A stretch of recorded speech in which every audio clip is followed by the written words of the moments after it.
Ma libido était à plat, je me sentais vraiment ramolli. Pour retrouver tonus, libido et énergie, la nouvelle potion magique des mâles américains, c'est la testostérone. Ils sont 3 millions à en prendre régulièrement, même si ce médicament peut s'avérer dangereux.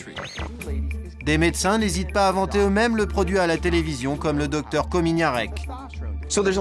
Il y a plusieurs méthodes pour prendre la testostérone. Des gels, des traitements par injection. Le docteur Rob, c'est son nom de scène, est devenu un des plus grands promoteurs de ces traitements. Il faut éduquer les gens sur ce qui est bon ou pas pour la santé. Les gens veulent vivre plus longtemps et la télévision est un bon moyen de les aider. Ça marche plutôt bien pour lui. Grâce aux 500 clients qui l'ont choisi comme coach santé, il roule en voiture de sport et essaye souvent de nouveaux bolides. Ça, c'est une Ferrari 348. Springboro, une banlieue résidentielle de Cincinnati, dans l'Ohio. C'est là que se trouve son cabinet.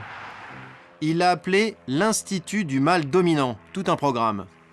En entrant, on ne peut pas rater la pub pour son livre et pour sa jeune et jolie femme, une vitrine idéale pour les hommes mûrs qui ne veulent pas vieillir. On va regarder vos résultats et voir comment ça a évolué. Le but, c'est de faire remonter le taux de testostérone dans le sang. Il baisse naturellement à partir de 30 ans. Nick est sous testostérone pour traiter et ralentir son processus de vieillissement. L'objectif, c'est de s'assurer qu'il soit en bonne santé tout au long de sa vie. À 46 ans, Dan est un des meilleurs clients du Dr Rob. Il n'avait plus d'énergie, plus d'ambition, fatigué en permanence, il avait des problèmes de mémoire et la libido à zéro. Il est sous injection depuis 2 ans pour booster ses hormones. 1096. Je n'étais qu'autour de 300 avant de démarrer le traitement. J'ai commencé ma première cure et en à peine 5 jours, ça a été une renaissance. Parce que tout d'un coup, j'ai eu tellement plus d'énergie qu'avant. À partir du 5e jour, je suis devenu une nouvelle personne.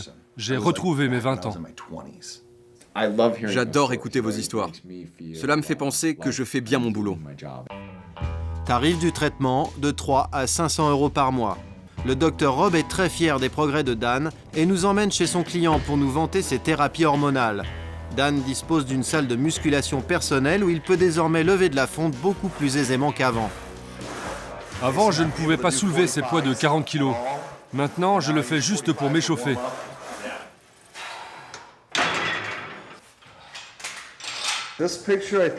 Cette photo a été prise à Hawaï, je crois, il y a 8 ou 10 ans.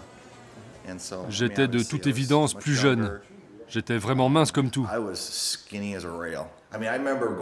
Quand j'allais sur la plage il y a quelques années et que je voyais tous ces gars costauds, alors que moi j'étais un grand gars maigrichon, je me disais, mince, j'aimerais bien leur ressembler.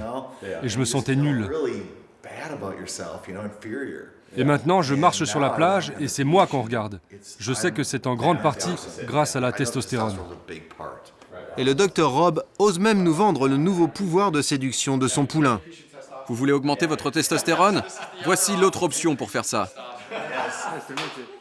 C'est la récompense pour tous ces efforts. Voici le remède français à un déficit de testostérone. Une blonde au bras et un beau sourire, voici l'image que le médecin veut nous donner de la testostérone. Et pourtant, jouer avec ses hormones, cela peut aussi faire de gros dégâts. Voici Robert Kripp, 46 ans.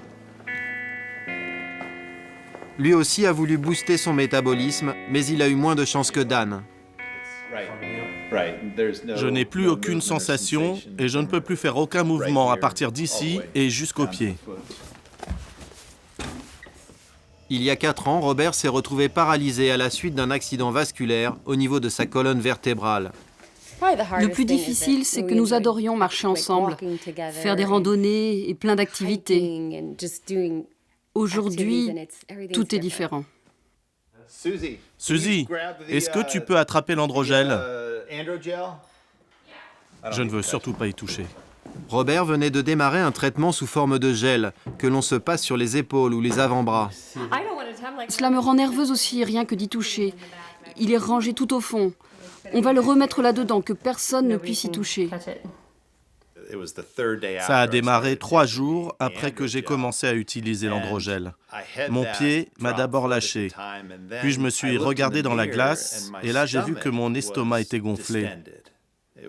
Il était en train de sortir complètement alors que j'avais un ventre plat. Et là je me suis dit mais qu'est-ce qui se passe? C'est vraiment bizarre. En une semaine, il se retrouve cloué sur un fauteuil. Il lui faudra plusieurs mois pour comprendre la cause de son accident. C'est le docteur Gluck qui va faire le rapprochement entre ce qui est arrivé à Robert Kripp et son traitement à la testostérone.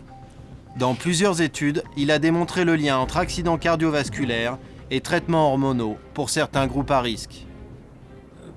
Les patients ne subissaient pas de tests préalables.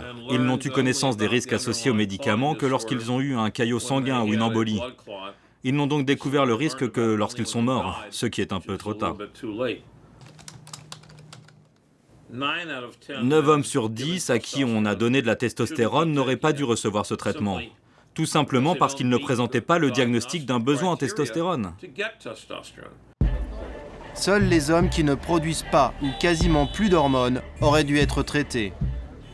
À la suite des études du Dr Gluck, la FDA, l'agence de régulation américaine du médicament, a mis en garde médecins et laboratoires contre les risques d'accidents cardiovasculaires.